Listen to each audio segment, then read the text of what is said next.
Assalamualaikum warahmatullahi wabarakatuh. Selamat pagi. Bagaimana kabar anak-anak hari ini? Ibu harap kalian dalam keadaan sehat dan tetap semangat ya. Berjumpa kembali di video pembelajaran bersama Bu Mai. Kali ini kita akan belajar tentang kalimat efektif kelas 6 semester 1 ya. Tetap simak video ini. Kalimat efektif adalah kalimat yang disusun berdasarkan kaidah yang berlaku dalam PUEBI atau Pedoman Umum Ejaan Bahasa Indonesia. Memiliki unsur SPOK dan pilihan kata atau diksi yang tepat. Ciri-ciri kalimat efektif yaitu 1. Sesuai kaidah ejaan bahasa Indonesia. 2. Memiliki unsur penting struktur kalimat, minimal subjek dan predikat. 3. Menggunakan pilihan kata atau diksi yang tepat. Unsur-unsur penting dalam struktur kalimat efektif terdiri dari subjek, predikat, objek, keterangan.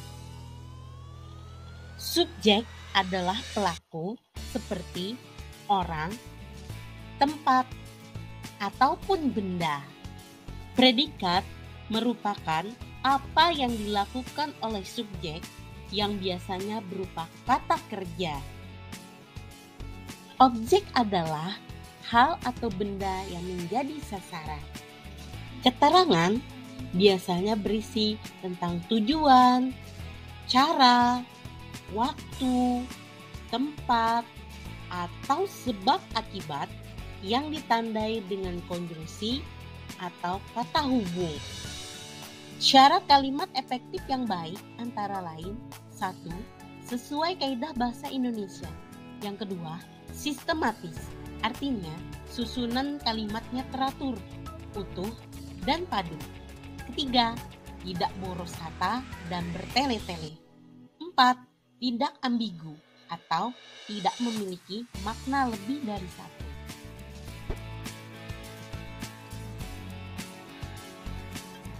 Contoh kalimat efektif yang menggunakan ejaan yang berlaku. Bisa dilihat di sini ada kata ayah pergi ke apotek. Untuk kalimat ini bukan merupakan kalimat efektif. Kenapa? Karena penulisan kata ayah yang di awal kalimat seharusnya huruf A-nya itu menggunakan huruf kapital. Kemudian kata ke apotik. Ke apotik itu merupakan kata depan sehingga penulisannya harus terpisah dari nama tempat. Lalu penulisan kata apotik. Kata apotik itu bukan merupakan kata baku. Kata bakunya adalah apotek seperti penulisan kalimat berikut ini. Kemudian dalam membuat kalimat efektif harus menghindari penggunaan kata yang bermakna sama. Contohnya dalam kalimat ini para tamu-tamu mulai berdatangan. Ini bukan kalimat efektif. Kenapa? Karena kata para dan tamu-tamu itu memiliki makna yang sama, yang artinya banyak. Para itu berarti banyak, tamu-tamu pun berarti banyak. Jadi yang seharusnya kalimat efektifnya para tamu mulai berdatangan atau tamu-tamu mulai berdatangan. Selanjutnya, kalimat efektif harus menghindari kata yang bermakna ganda. Contoh di bawah ini bukan merupakan kalimat efektif karena kalimat tersebut memiliki dua makna, yang artinya apakah guru baru yang pergi ke kantor atau guru yang baru pergi ke kantor. Supaya menghindari bermakna ganda, maka ditulis seperti di bawah ini. Kemudian dalam kalimat efektif harus menggunakan pemilihan kata yang tepat.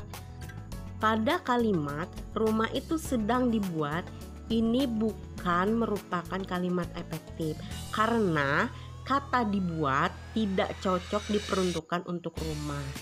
Kalimat efektif yang sesuai adalah rumah itu sedang dibangun. Dalam membuat kalimat efektif, kalimat yang kita buat harus konsisten.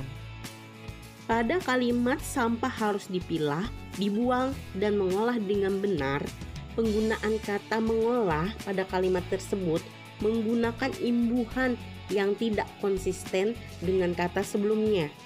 Kata sebelumnya menggunakan imbuhan di, sedangkan kata mengolah memakai imbuhan me. Agar menjadi kalimat efektif, maka dirubah penulisannya sebagai berikut. Sampah harus dipilah, dibuang, dan diolah dengan benar. Dalam kalimat efektif, harus dihindari kata depan di awal kalimat. Untuk contoh ini, bagi semua siswa diharapkan masuk kelas. Kata bagi merupakan kata depan. Sebaiknya itu dihilangkan saja, sehingga menjadi semua siswa diharapkan masuk kelas. Dalam kalimat efektif juga tidak diperkenankan bersubjek ganda. Contoh ini, Aldo demam sehingga Aldo tidak dapat masuk sekolah. Penulisan kata Aldo itu terulang 2 kali. Sebaiknya, kalau dalam kalimat efektif menulisnya seperti ini. Aldo demam sehingga tidak dapat masuk sekolah. Kalimat efektif juga harus memperhatikan penggunaan konjungsi yang tepat atau kata hubung yang tepat. Contohnya, ibu yang berbelanja sayur di pasar. Pada kalimat ini, kata yang di depan predikat berbelanja menyebabkan perluasan kalimat. Kalimat efektif yang seharusnya adalah ibu berbelanja sayur di pasar. Demikianlah penjelasan tentang materi kita, kalimat efektif. Mudahan anak-anak memahaminya. Sampai jumpa pada pembelajaran berikutnya. Be smart, be happy. Salam anak cerdas Indonesia.